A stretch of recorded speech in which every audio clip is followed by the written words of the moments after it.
The point of all these stories that I wanted to convey is the importance of giving back, the importance of volunteering, of being thoughtful of others in your community. That's the best way to become a leader, I think, and understanding those that need help, those that need support. When I was in high school, I had the opportunity to teach inner city kids in Havana, in Little Havana, baseball. The only reason why I got into Rice basically was because of my ability to play baseball. I had a chance to play with Alex Rodriguez in high school, which was kind of cool, and Lance Berkman and a few other pros at Rice.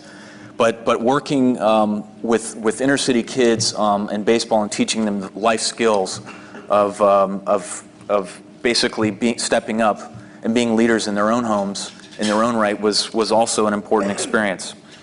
In Houston, when I was at Rice, I also had the chance to work for a Catholic charity on the weekends with kids also in inner city schools in Houston. And there, once again, had an incredible experience teaching English to the child of an undocumented immigrant who was illiterate even in Spanish. And so we worked. He was a very unruly child. I was assigned by one of his teachers who had difficulties with him. And we worked over the course of 2 years.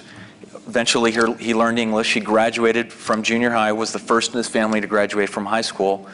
And being patient and working with him, again, was a transformational experience. And I think I grew as a person in terms of learning what's important in life. Here in the U.S., I can't help but think about when people complain about politics and they complain about government, that at the same time they don't get involved and run for office or help out political campaigns or volunteer in their communities.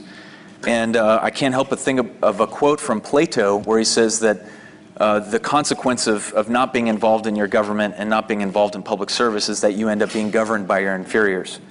And that's not to say that our current political leaders, Republican or Democrat, are inferiors or a caste of inferiors.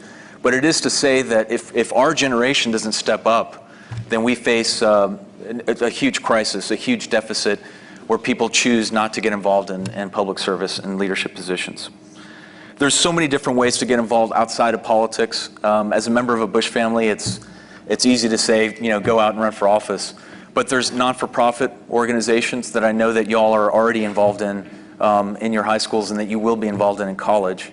There's also non-for-profit organizations that affect issues that you feel passionately about. And it doesn't necessarily have to be education or mentoring, but there's so many different special interest groups that you can get involved in.